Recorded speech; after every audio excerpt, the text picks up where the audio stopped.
Good morning, good afternoon, good evening. It's Roger Gilbert here and I'm in Taipei. I'm here all week in Taiwan attending Taiwan's Smart Agriculture Week. And it's been running, this is the second day of the show and it's been fabulous. And you never know who you can bump into on these ventures. And I'm pleased to say that I've bumped into Aidan Connolly, the General President of AgriTech Capital. And he's right here at a conference, and I'm keen to ask him what he's doing. Welcome, Aidan.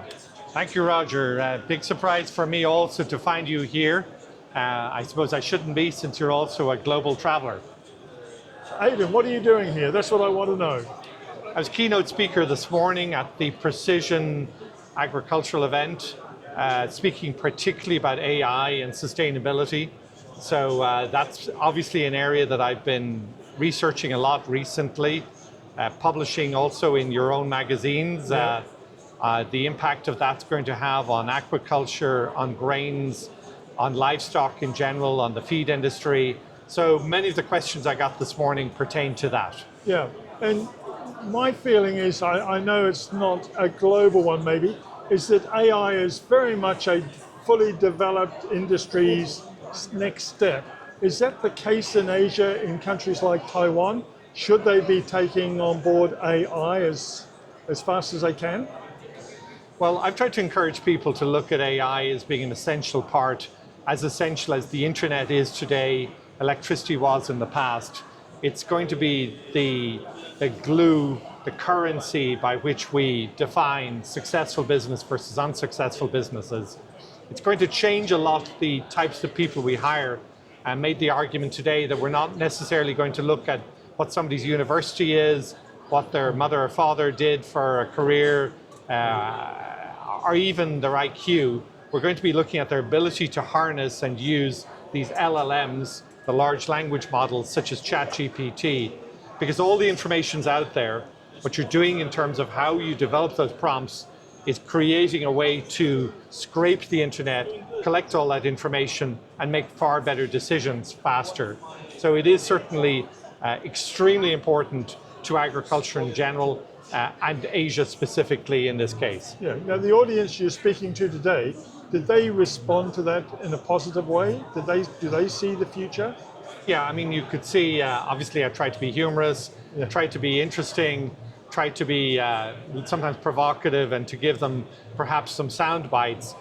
And I was certainly feeling that the audience was engaged with that.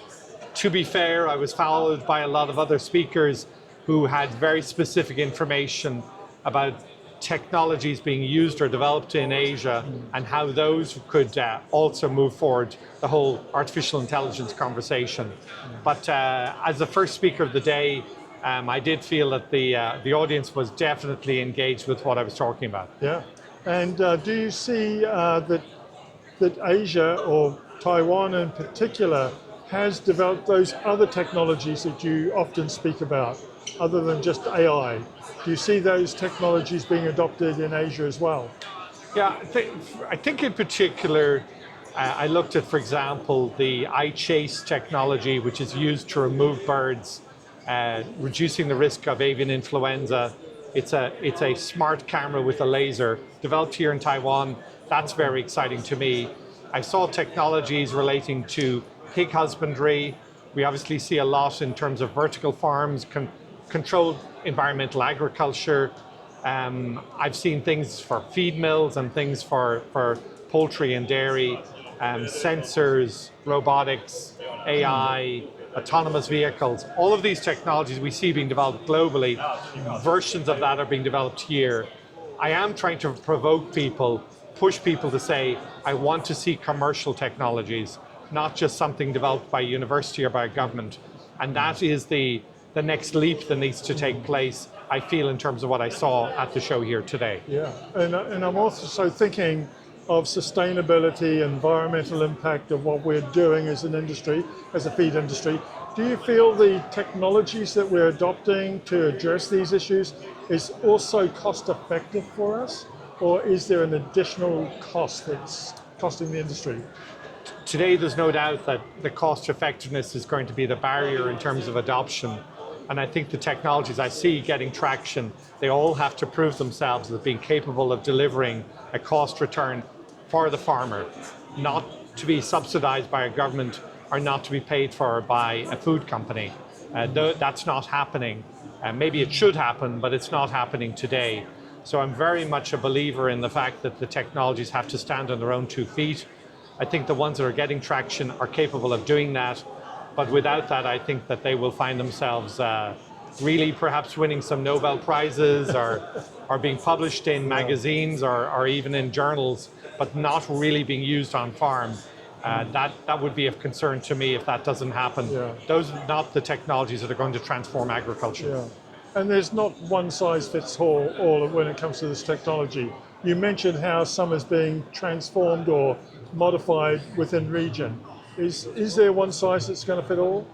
I think there is. I think we're seeing a globalization of the model for the production of corn and grains, for soybeans and other proteins. In the same way, I think in livestock, dairy farms becoming increasingly, if not cookie cutters, certainly developing the same processes and techniques. And we definitely see it in chickens and pigs.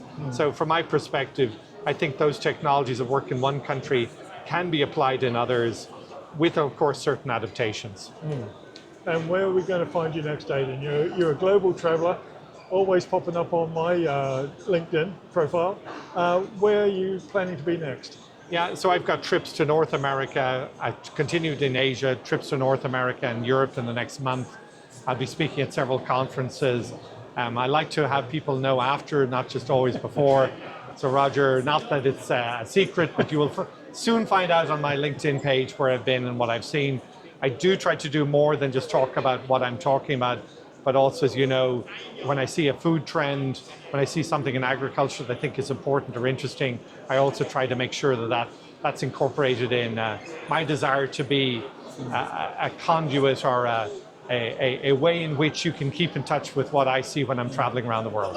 Well, Aidan, you're doing a fabulous job. I'm following you for one, and I'm sure a lot of our readers are doing the same. More power to you. We look forward to catching up with you through the pages of the magazine as you make your way around the globe. But thank you very much for taking the time out to interview us. I hope you enjoy the rest of your time here in Taiwan and that we see you back here in the future. Thanks, Roger. As always, it's a pleasure. Yeah, thank you.